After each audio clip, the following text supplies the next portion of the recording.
And welcome to the 1991 edition of the Sports Chalkboard. I'm Dave Ridenauer, and I'll be your host again this year. And tonight we're going to kick off our new season with the Dean of WIP Sports Talk, Bill Cambell. We'll be back with the Dean right after these messages. One of WIP talk show hosts, Howard Eskin, just finishing 18, and Howard, you're hitting the ball pretty well. Yeah, but I'm not scoring. I'm hitting off the tee great. Around the green, I'm all right. But that's that second shot that's killing me every time. But that's the game. If I was that good, I wouldn't be a 19 handicap. That's the story of our lives, hitting it well but not scoring, eh, Howard? Brutal, brutal.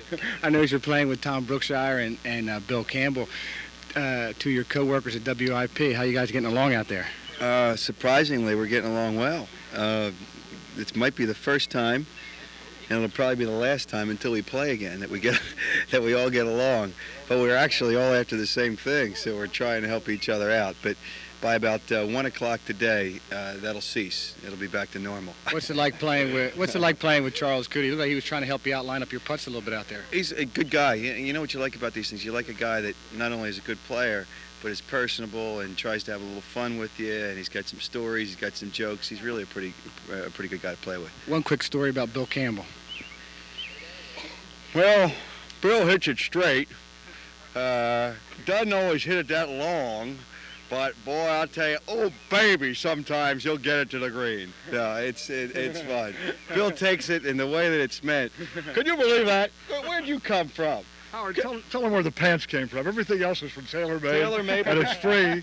The pants are actually from Summerton Springs. And you paid for them. Yeah. $70. I know, that's an upset. Howard, it ain't for free, it ain't for me. If you wear them one more year, they'll be back in style. Wait a minute. With that buttercup outfit you got on today, you got to be good. I don't really appreciate that, mister. Are you really carrying these guys, Bill? No, listen, of all the bad things I've said about him, he can play better than I thought, really. He doesn't look like an athlete, doesn't act like an athlete, doesn't talk like an athlete, but he can swing the club. He can. All right, good job. Thanks a lot, man. Good luck to you on the back. Gehringer Mechanical has operated in this community for over 28 years. Based right out of Boyertown, we work, live, and play right where you do. Big enough to handle any of your electrical, plumbing, heating, or air conditioning needs, yet small enough to offer the personal touch that a customer expects. I invite you to experience the level of service we can provide at Gehringer Mechanical.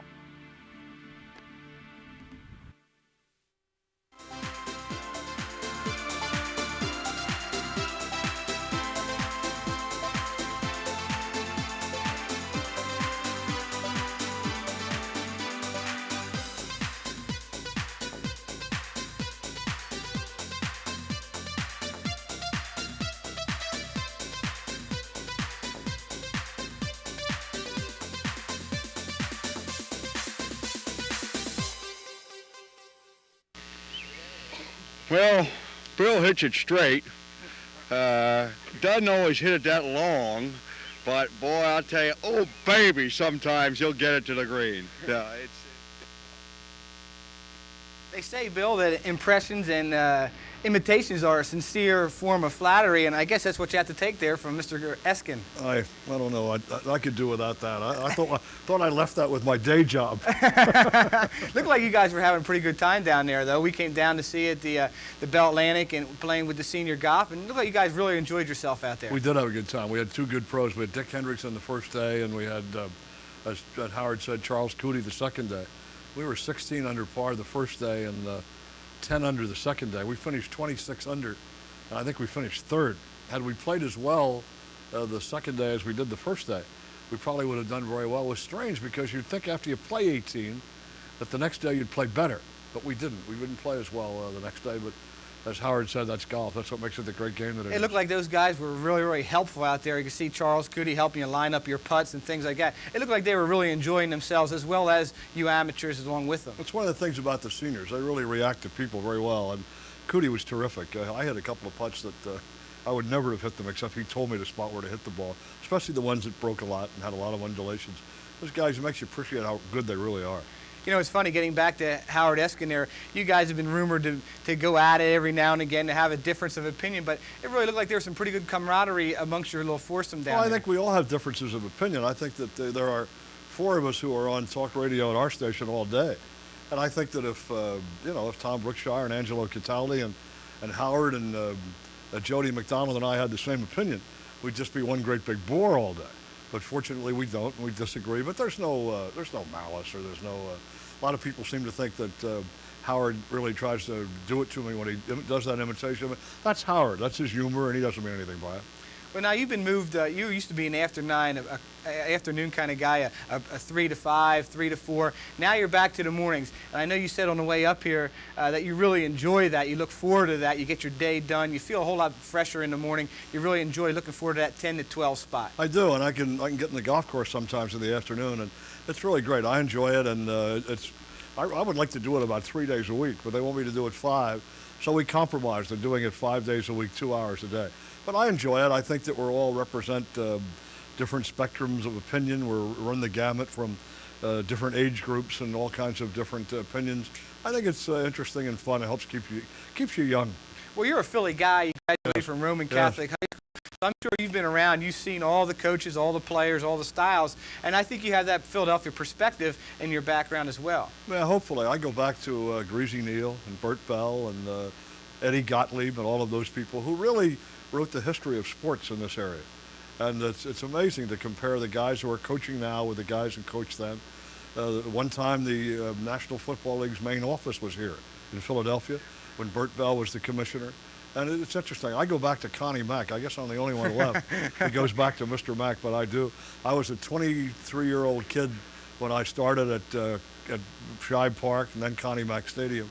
Mr. Mack used to call everybody Mr., no matter how old you were. He used to call me Mr. Cambell. I was 23 years old and he was 80. It was like being around a potentate or something. But it was an interesting thing, and it brings back a lot of memories. Well, you mentioned on the ride up here, we had a great discussion with yourself and your lovely wife, Jo. And we talked about the busy schedule that one time you did have when you were doing Penn State football on Saturdays, flying all over the place to be with the Phillies and the Eagles as well. And you've come a long way. Yeah, I kid Jody McDonald, who's a nice young single 30-year-old, about the unbelievably schedule that he has. He works at WFAN in New York all night long, 2 nights a week, and then works 5 days at WIP, and I keep telling him, you're crazy. You're going to kill yourself. But as my wife was here tonight can tell you, I worked just about as ridiculous a schedule as that when I was his age. I think we all did at that time. I used to do 11 o'clock television sports and 6 o'clock television sports and 6:15 radio. I would do early morning. I did, for a couple of years, I did the Phillies games and the Eagles simultaneously. That doesn't sound like much of a conflict, but when you get into August and September, it becomes a real conflict because the Phillies are playing every day and the Eagles are playing every weekend. And then, as you said, I did Penn State and the Eagles simultaneously. I remember doing University of Pennsylvania football back when Penn was playing Notre Dame in California, and you don't remember that. You're too young, I don't remember those days. But I did Penn on Saturday and the Eagles on Sunday. And it was kind of wacky. As I look back now, I don't know how I survived, but I did it. What aspect of broadcasting did you really enjoy the most? I know you're a baseball man, you like football, you like this talk show that you're doing now. Which aspect did you really enjoy the most, or do you enjoy the most? I enjoy the competition. Every place I go, somebody said, which game do you like to do the best? Which game means, well, I've never done hockey. I've never done a hockey game. So I don't know anything about broadcasting hockey. Everything I know about hockey, I ask Gene Hart. He tells me constantly. Yeah, he tells right. me. So I don't know anything about that. So I have no basis of reference with hockey. But of the 3 sports which I've done, baseball, football, and basketball, I think that the most satisfaction you get in play-by-play is if you do a good football game. Because I think a good football game requires more preparation. It requires a lot more long advanced concentration and longer spans of concentration. I think that if you really do football properly, that's the greatest satisfaction you can get in this business. Anybody can do a baseball game, really. Anybody, if you have a good working, basic, fundamental knowledge of the game. Because, you're on for a couple innings and somebody else relieves you. And basketball is an easy game to do because there are only 10 people in a very confined space. But in football, you have 44 people to worry about in a big area. And just keeping track of the replacements and the units and everything. I think football is the toughest challenge. But I enjoy all of them. I enjoy the competition. I enjoy the competition on a golf course. I'd give anything in the world to beat Howard Eskin for $5. I can't get a dozen golf balls out of Howard Eskin. Did you see a big difference since you like football so much from the Penn States and the Penns and from the Eagles and the Skins and all? How big of a difference is it? What kind of jump did you see going from the college to the pro ranks? I think it's a big jump. I think it's because of the specialization involved. Mainly, as you know, from your experience in football, just the size of the players. Right. They're bigger, faster, stronger. They can do more things. But you see the good All-Americans coming out. How many All-Americans step right in and play? Right. At just about any position. Well, the skill positions probably more so than the interior lineman. I think that Anton Davis, when the Eagles drafted, it's probably going to take a couple of years before he's able to play. And yet you take a guy like the receivers, Barnett, right, and the kids that they stepped right in and played. They made a contribution at the skill position. I know that the coaches in the National Football League believe that offensive ends, pass receivers, the wide receivers particularly, that is the one position in the National Football League for some reason that you can step right in and play. The other positions require so much intense study and preparation that they don't think they can do it. Well, this is a big Penn State area, Bill, and there's a lot of people that make that trek up to State College. And how was Joe Paterno? I mean, he seems so much sometimes he's a kind of a cold guy. He really doesn't get into too many things.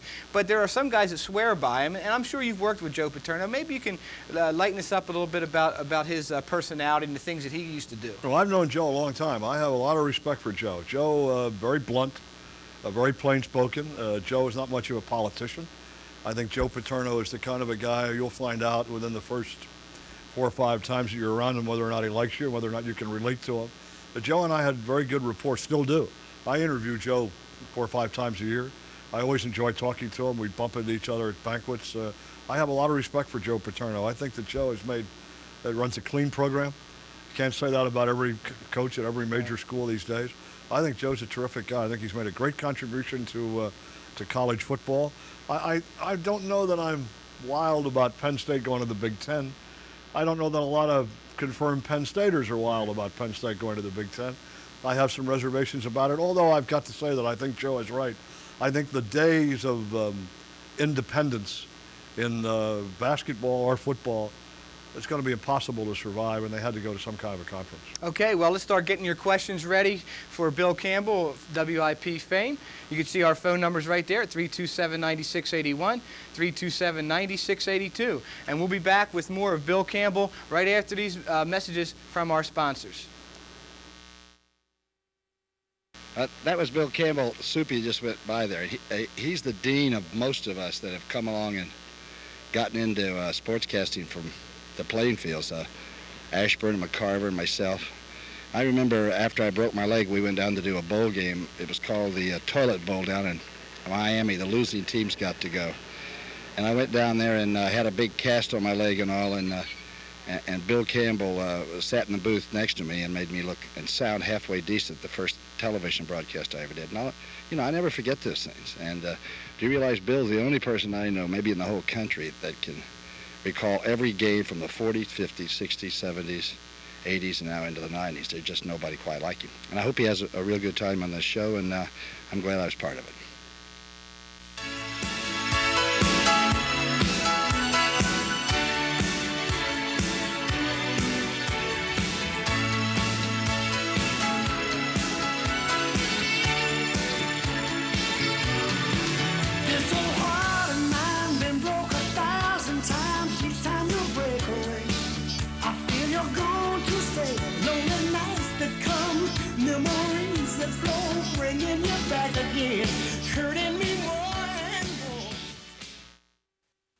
I want a professional heating company with heating and cooling service plans. A company that considers my needs.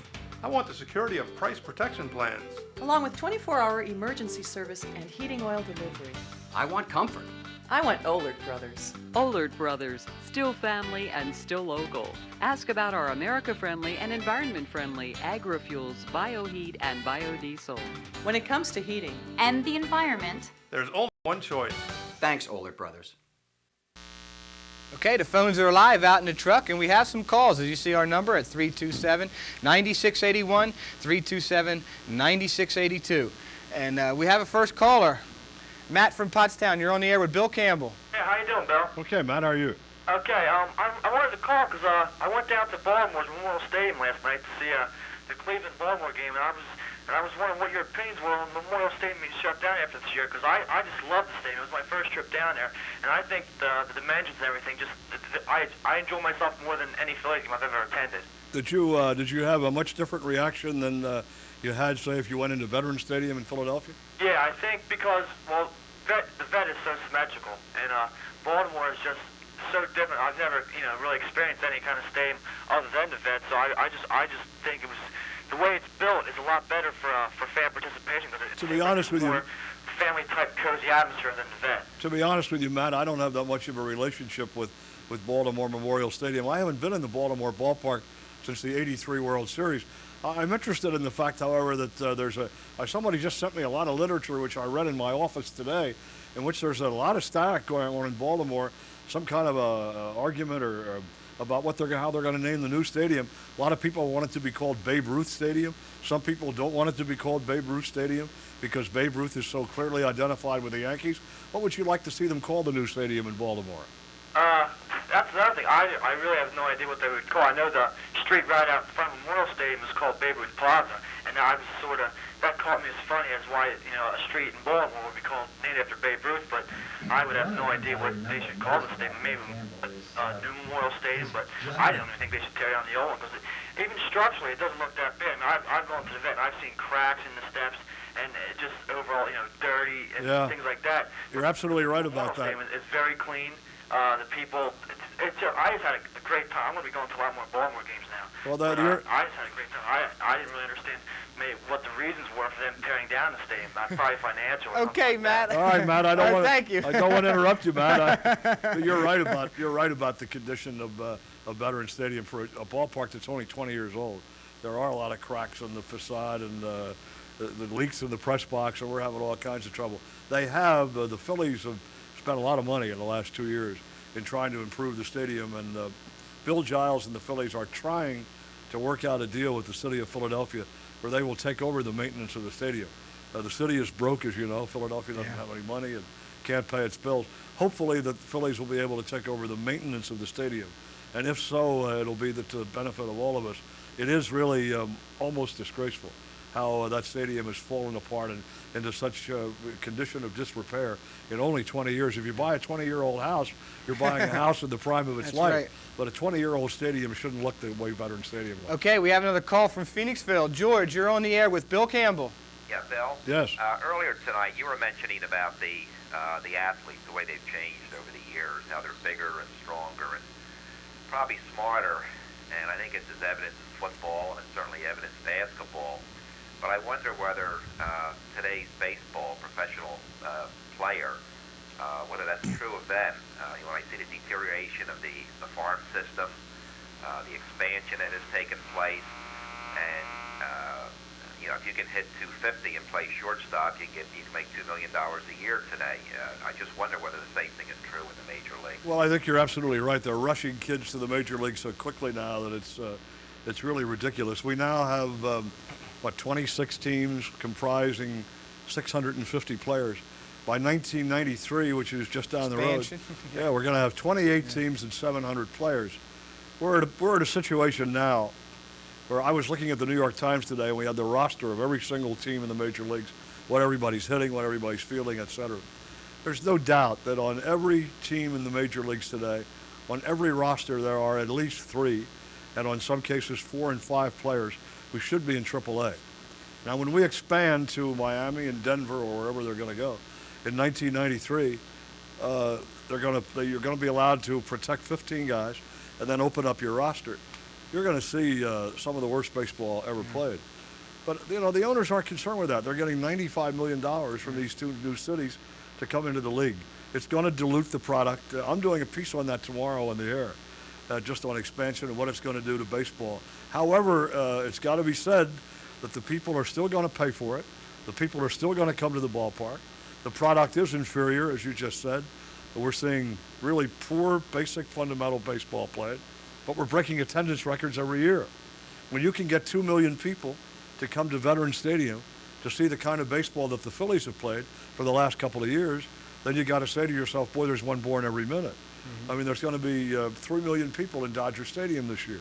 It's incredible. People are still going to go. We are in difficult economic times right now. Baseball's drawing well. The strange thing about it is that I can't get through my big, fat, thick head is that while attendance is good in the ballparks, the television ratings are going to pot. Television ratings are terrible. CBS has lost $100 million last year. Looks like they're going to lose another $100 million this year. ESPN's going to lose $50 million this year. The ratings are terrible. I saw the ratings today. The ratings for this past weekend and the weekend before that are the worst in 18 years of televising baseball. I can't reconcile those two things. I haven't figured out the answer to that problem yet. Well, I guess right now, if you're a player, you've got to be the happiest guy in the world because you know your chances of getting to the big leagues are probably greater now than they've ever been. But from a fan's point of view, like you and I want to sit back and watch a quality baseball game, it's at a low point for us. Yes, but let me point one other thing out. 1947, Jackie Robinson broke the color line in baseball. And in the late 40s and in the 50s, that was the best baseball I ever saw. And the entrance of the black player added so much to the competitiveness and the quality of the game. Now, I saw 2 surveys 2 weeks ago. I saw 2 surveys. The good black athlete is not going into baseball anymore, despite the salaries. We have, I can't remember how many millionaires playing baseball. There's over 100, I know that. Well over 100, yeah. Maybe 200 millionaires playing baseball today. Despite that, the good black athletes are going to basketball and football. They're not. You look at every roster now. We're getting the Hispanic ball players.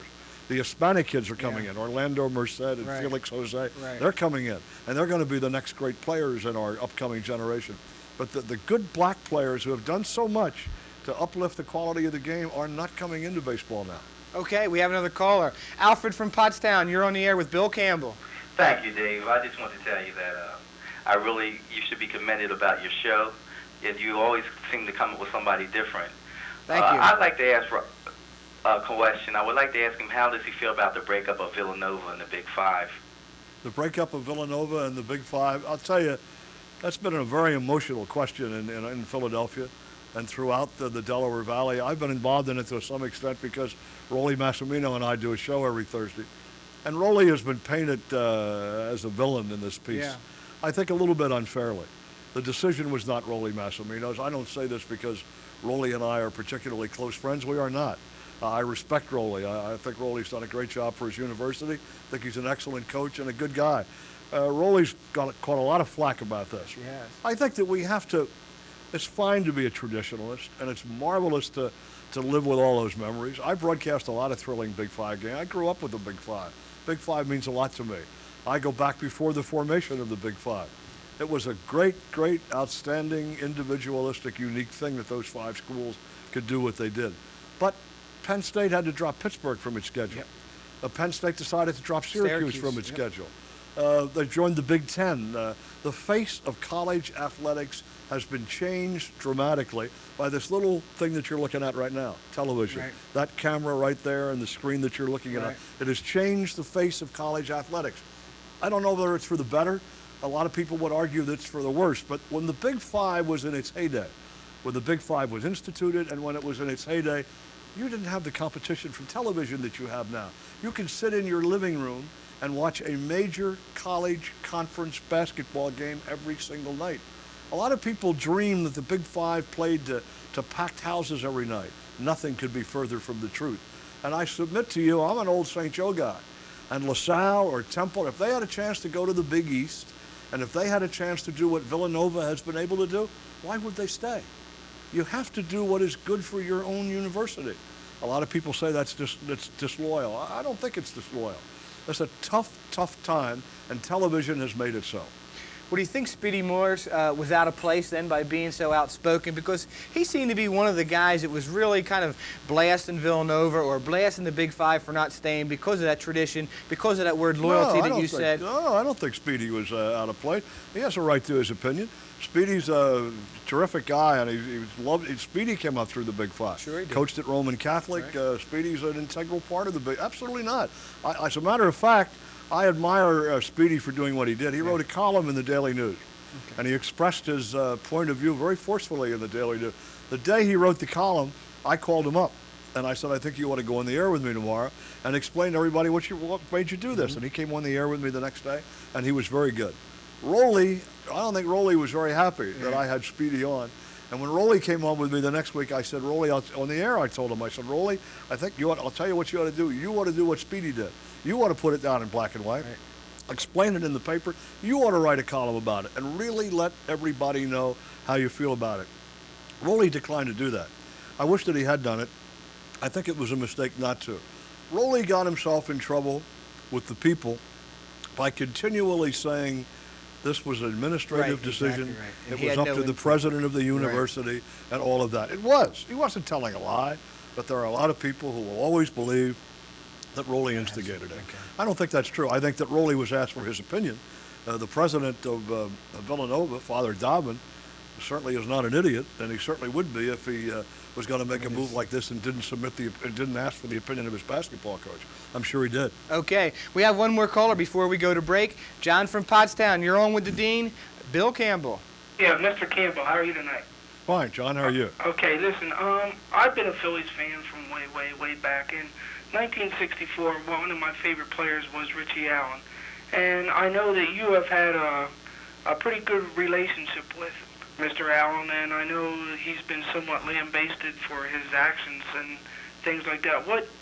How did you get such a good relationship with Richie Allen? Was it your true sports reporting, or how did you get involved with Mr. Allen? I know on your talk shows you said that you know Richie Allen and that you've gotten along pretty good with him and have no problems. Can you tell me about that, please? I don't think there was any special gift that I had or any special talent that he had, but we just hit it off pretty well together. I liked Rich, always liked Rich. I have some regrets that he didn't do some of the things that I think he should have done, and I tried to talk to him about it a lot. Rich didn't care about records.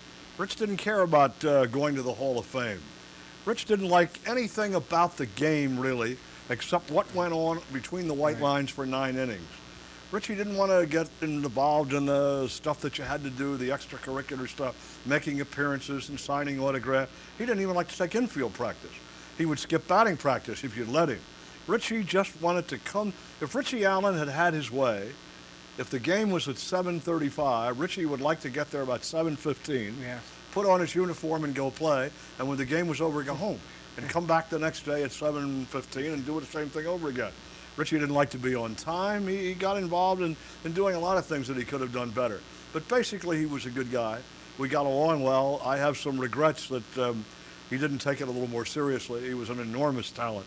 And I think that if he had been more disciplined and taken the thing more seriously, probably would have written his name into the Hall of Fame by now easily, and would have written numbers that they'd be shooting at in Philadelphia and all over baseball for a generation. I agree. We're going to get a good look at our numbers there, 327-9681, 327-9682. If you have some questions for this guy right here beside me who knows them all, he's been around Philadelphia for a long time. We'll be back with Bill Cambell right after these messages from our sponsors. One of the things I remember most about Bill Cambell is his gentlemanly manner. Bill used to do a lot of 76er games and old Warrior games when I was refereeing early in my career.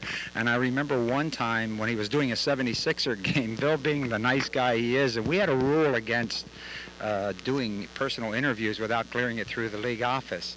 And Bill came up to me before a game in Cleveland one night, and he said at halftime, I'd like to do an interview. I said, Bill, I can't, because it's not been cleared. He said, oh yeah, I've already cleared it.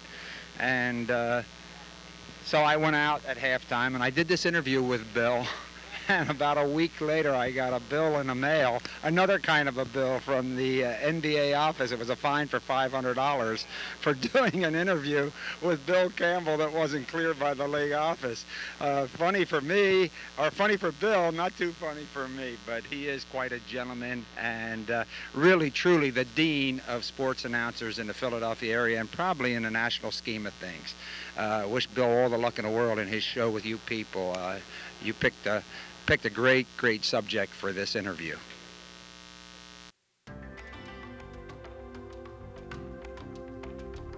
Meet Joe Can Do That. Joe Can Do That can fix anything. He can fix your car. He can fix your vacuum cleaner. He can even fix your electrical problems. But do you really want him to? Call Gehringer Mechanical today for all your electrical needs. Joe Can Do That does. Tired of waiting in long lines for your prescriptions? Well, Professional Pharmacy has the answer, offering you fast, friendly, and free prescription delivery right to your front door. So stop waiting in those long lines and call Professional Pharmacy today. Well, if you don't think that we can, well, think twice. Conveniently located in Pottstown and Pennsburg.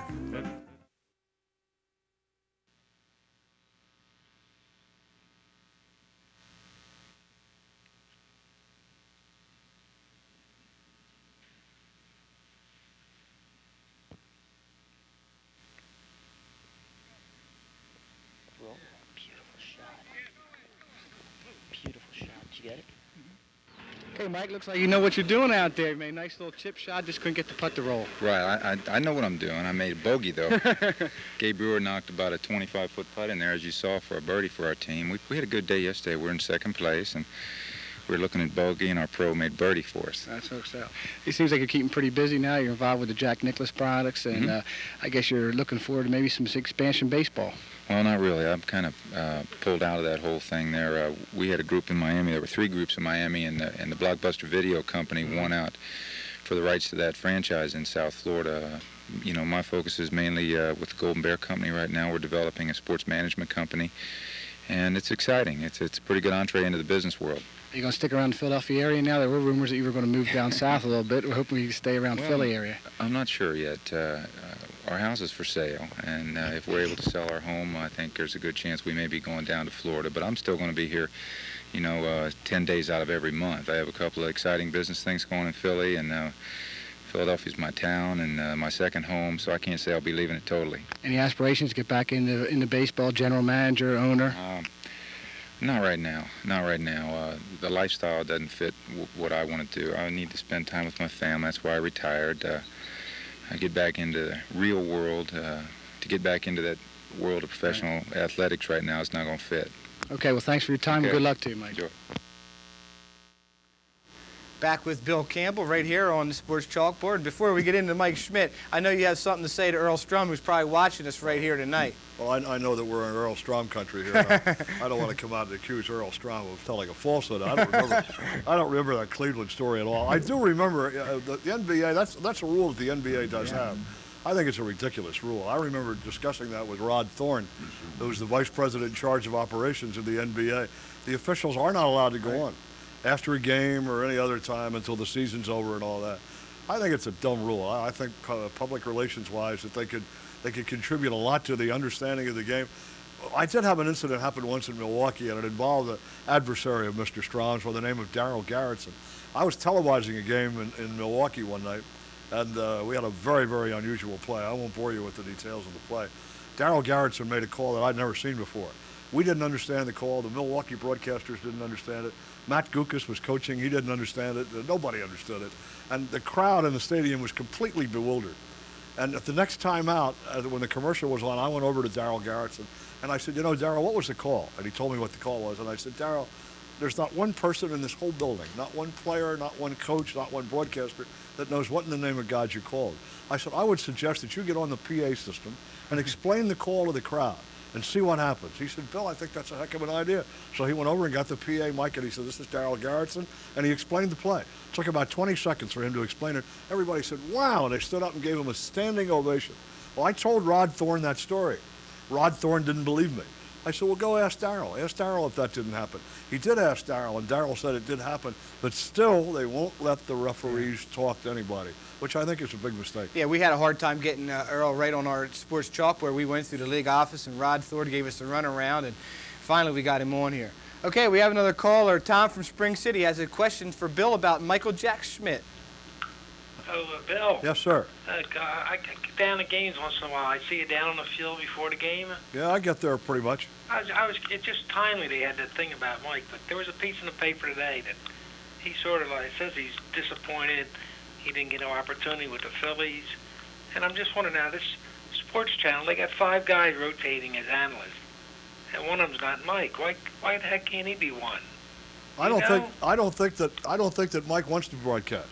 I don't think that he wants to do it. He had an opportunity last year and walked away from it. He was on with Prism last year as the main color analyst, and Mike took himself out of the running. That had nothing to do with Sports Channel. That was no decision that Prism made or the Phillies made. Mike voluntarily took himself out of the running and asked to be replaced so that he could spend more time doing what he just told you he's going to do, Golden Bear Enterprises in Florida. There's no way that he could do that and spend 7 or 8 days a month in Philadelphia. I think Mike took himself out of the running. Well, you know, Mike Schmidt is such a perfectionist, and he was having some problems. He had a little woman advisor right there beside him, tried to guide him along. Do you think the fact that he wasn't quite as adept at that as he really thought he could, and it was a lot tougher of a job than he really thought it was going to be, that might have led him down that track as well? Well, he didn't have that woman there all year. She was there at the beginning of the year. She's also helped some other people. I think this is a very subjective business. There's been no broadcaster ever lived who ever pleased everybody. Right. And I thought personally, looking at it as objectively as possible, I thought Mike was very good. I think he suffers from the problem that a lot of ex-ball players suffer from at the beginning. They talk an awful lot.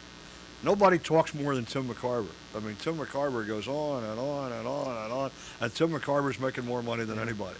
It's all to some people, the New York people like it one way, the Philadelphia people like it another way. I thought Mike was good. I thought Mike prepared. I thought Mike made observations that were good. I personally believe that if Mike had decided to really do it full time, that he would have become a good broadcaster. However, Mike auditioned at ESPN, I believe, auditioned, I think, at CBS. I know Jim Cott was picked over Mike for one of the jobs, and I think Mike was a little bit disappointed. I think Mike felt that on his record, and maybe he's right, on his record and on his reputation, that he should have gotten a couple of those assignments. He didn't get them, and I guess he got a little bit discouraged. Did you notice a sense of dejection in his voice when I asked him the question about what's going on in Miami and expansion? I think he really felt a little bit dejected that he wasn't able to progress and advance a little bit in that expansion when the video place came in there and kind of knocked him out of water. That's Mike. I think Mike is disappointed, as he just said. The Blockbuster Video was the company that outbid everybody, and they got the rights. He was just in the wrong outfit. It was just a simple business thing. Sure, I guess he's disappointed, but no more disappointed than anybody else would have been. He was in another group that failed to land the prize. That happens every day. This is a tough business. Getting back to the Phillies and Bill Giles, and how did you see the whole Nick Leyva situation? I know talking on the way up here that you were a little disappointed the way things were handled, and you know, give us a little insight on the Bill Giles, Lee Thomas, and Nick Leyva scenario. Well, I like Nick Leyva a lot. I think Nick Leyva is a good young manager. I think Nick Leyva is going to manage again. I hope he's going to manage again. I think he's burned a couple of bridges since he left here by some of the things that he said. You know, if you stay in this business or any allied business for a long period of time, somewhere along the way you're going to get fired, someplace. But Jim Fragosi's going to get fired. He's been fired twice before. Any of us who stay in this business somebody's not going to like you for whatever reason, whether it's right or wrong. Nick contributed to his own demise. Right. Nick did a lot of talking in Florida. A lot of it was negative about how bad the pitching was and how bad this was and how bad that was. The general manager, Lee Thomas, you got to remember, Lee Thomas brought Leyva here from St. Louis. Who was Nick Leyva before Lee Thomas brought him here? He was an obscure third base coach in St. Louis, whom very few people outside of baseball ever heard of. Lee Thomas wanted him to succeed. Lee Thomas picked him. If Nick Leyva succeeds, Lee Thomas succeeds. So Lee wanted him to succeed. But Lee had warned him, had told him a couple of times he didn't want to hear any more of this, and it went on and on and on. As you look back in retrospect, the thing you can't reconcile to yourself is that if he was having this kind of a problem, and Nick talked negatively last year, why did they give him an extension in August if they were going to do this? As it turned out, had Leyva came here in, he was hired in October of '88, is that right? In '88. Yep. Jim Fragosi was managing the White Sox.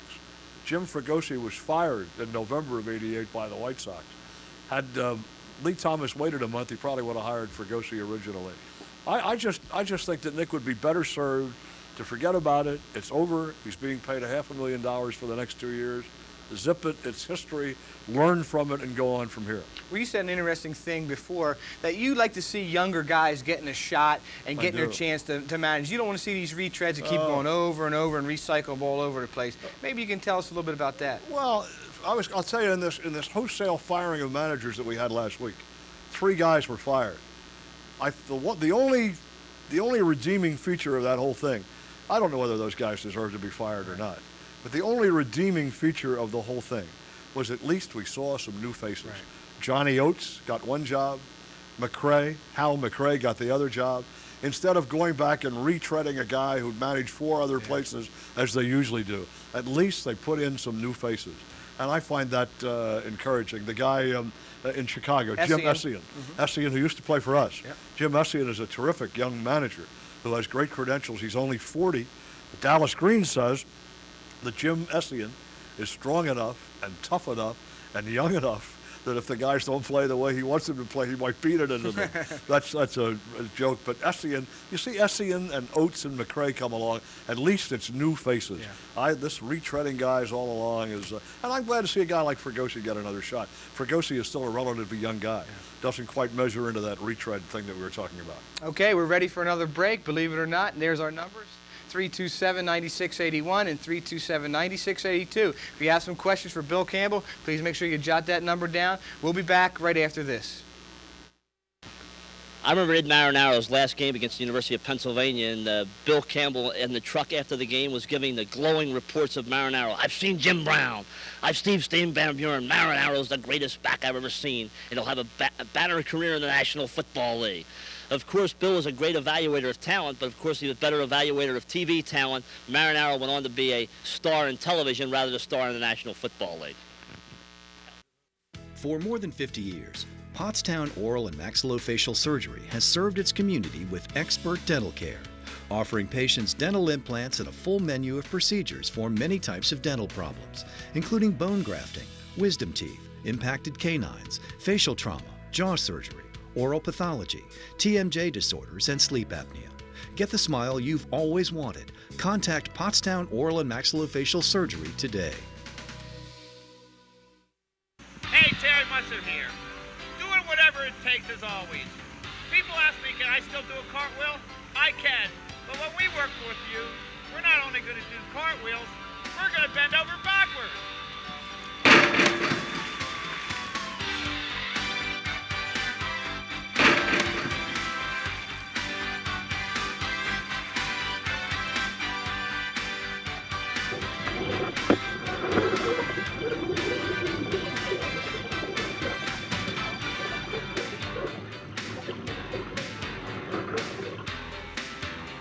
And as always, you have my personal guarantee. Call us. Dave Ridenauer along with Ron Jaworski. And Ron, you're on top of the leaderboard. I guess that has to feel pretty good for you. Well, I'm a good general manager. I have a good team around me, and that's the key. But we played well yesterday, and we'll go out in a few minutes and see if we can hold the lead. I guess this is one of the perks of having your own golf course. I guess you get to play a lot of times.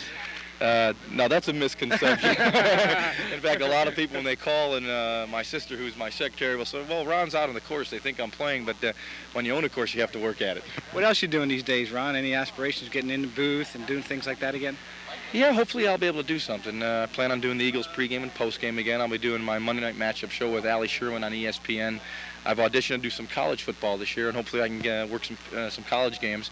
But I like to stay involved in the game, and after 17 years of it, it's hard to walk away from it totally. How about the politics end? You were started to get involved with that a little bit. Are you shying away from that now? Not at all. There were some people that were pushing me to get in the political arena, but just coming out of pro football and the timing wasn't right. Maybe somewhere down the road it might be right, but right now I'm enjoying what I'm doing, but you know, I don't have a crystal ball to know what the future holds.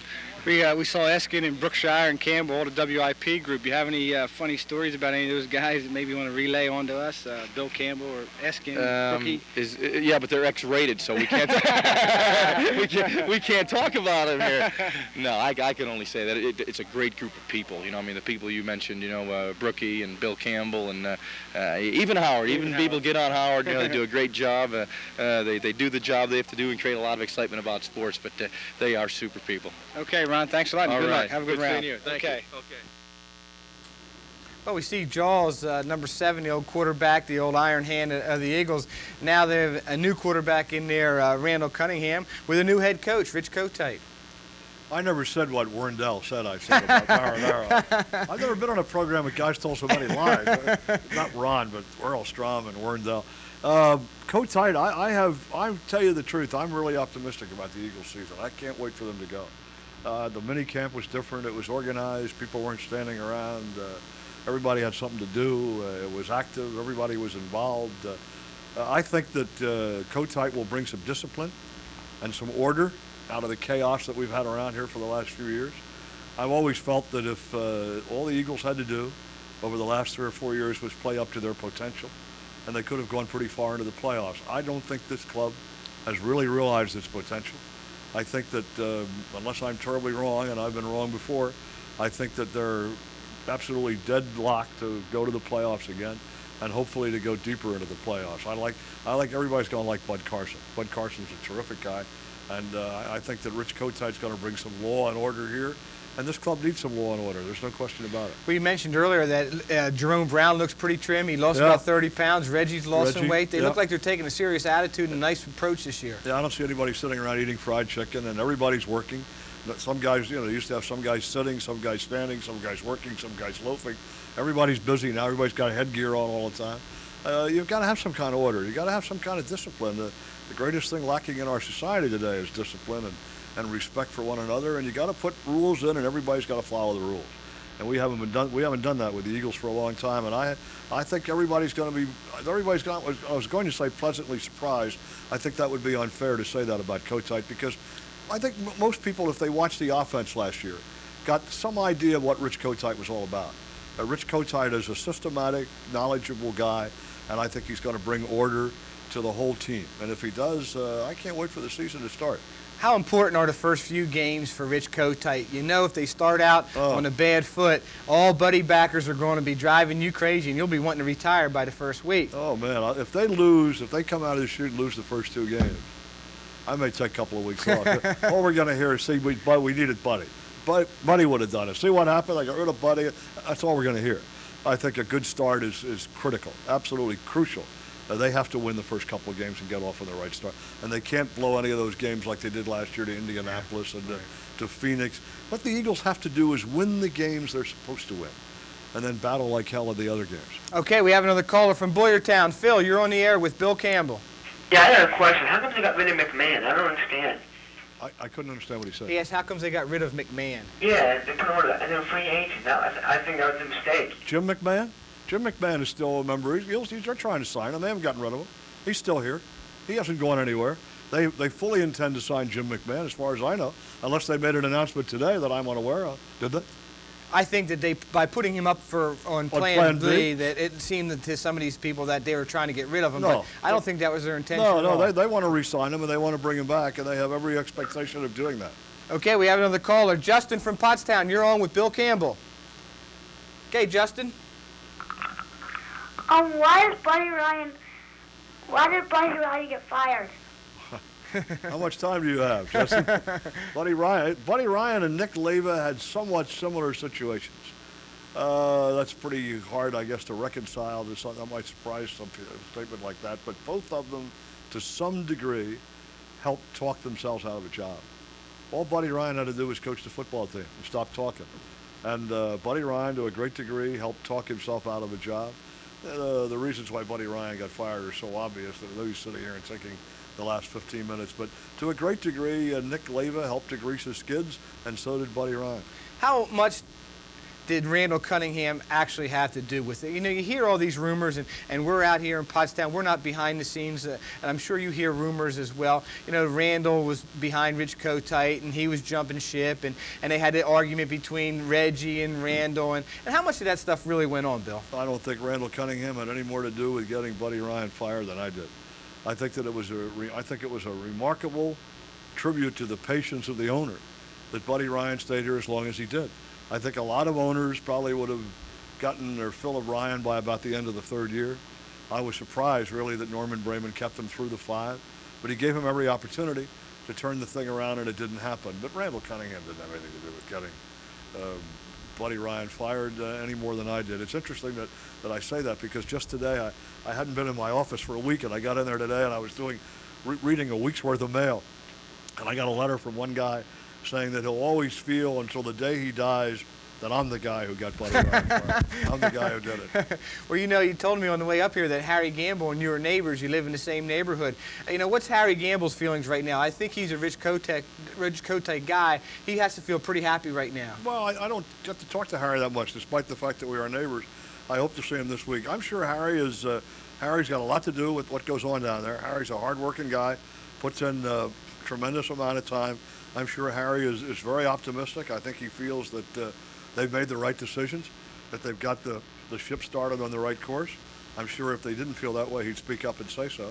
And I think he has every expectation that they're going to go somewhere. Harry takes a lot of flack. Yes, he does. And a lot of it's undeserved. Yeah. Most of it's undeserved. He's a very hard-working guy who is people don't want to realize that, but Harry Gamble is the day-to-day operating head of the Philadelphia Eagles. He's a very low-key guy. You don't see Harry being quoted in the papers every day. He doesn't have a lot to say, but Harry runs the ship. And anybody who underestimates Harry Gamble does so at his own peril. Okay, well, we'll be back with our final section right after this. Here's our messages from our sponsor. Have your questions ready for Bill Cambell, the Dean of the Sportscasters in the Philadelphia area. We'll be back right after this.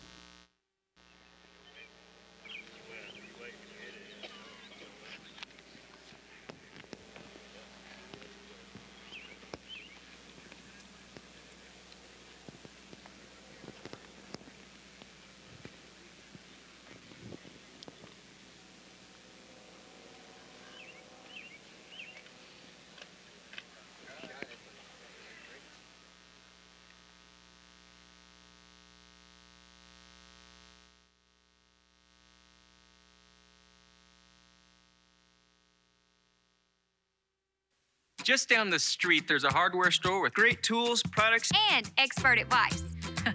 We've got everything you need because we know the community And we know our customers. So next time you have a home improvement project, Drop by. your local True Value hardware store. True Value. Start right. Start here.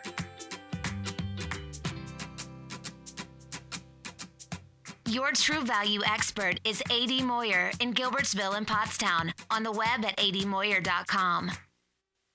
Every day, Fast Signs helps businesses with their visual communications. We ask the right questions, which makes your facility safe and more efficient. We recommend smart solutions, and people get where they're going. We bring new ideas and help you build your business.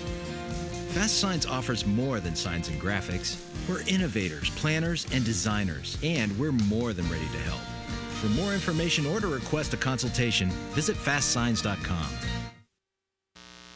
We'd like to thank John, our driver, did a nice job of going all the way down to Jersey to pick up Bill and his lovely wife, Joe, and brought us all the way up to Pottstown, and we had a nice little meal at Sunnybrook, and they really did a nice job taking care of us. And I got to take my hat off to Bill Cambell. He's been enduring the heat. It is ungodly hot, and he has sweat coming out of every pore, as he mentioned earlier. Yeah, but did you see me hit that putt? Yeah. Wasn't that a great stroke? That was a great shot. You know, Charles Coody told me where to hit that putt. I would never have hit it there. I thought they were going to put a little line out there, Yeah. and you're supposed to follow the line up. Amazing how those pros can read those greens. You know, it's amazing.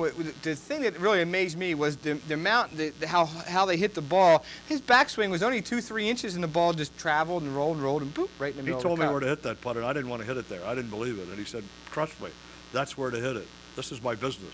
So I hit it where he said. It almost went in the hole. It broke about 4 feet to the right. Well, on behalf of PCTV and myself, Bill, we'd like to really thank you for coming up here and starting the year off on the right foot. You did a nice job, and again, thanks for taking time out of your busy schedule. I know it's a lot to ask for you. You won't get back till late tonight. You're back to work again tomorrow. I'll be on tomorrow at 10 o'clock. Thank you for having me, Dave, and thank you all for your kindness and your hospitality to Joe. And to me, we enjoyed it. We couldn't have come in more luxurious conditions. We had a nice dinner. We came in a limo. I get a lot of calls from people in Pottstown and Boyertown and all that. So I'm delighted to be here, and I thank you for the privilege. All right, well, thank you. And, well, believe it or not, the hour is gone already. And, again, time flies when you're having fun. Again, thanks to Bill Cambell for coming up here. Thanks to John in Always and Sunnybrook for a lovely dinner. And we hope to see you again soon right here on the Sports Chalkboard.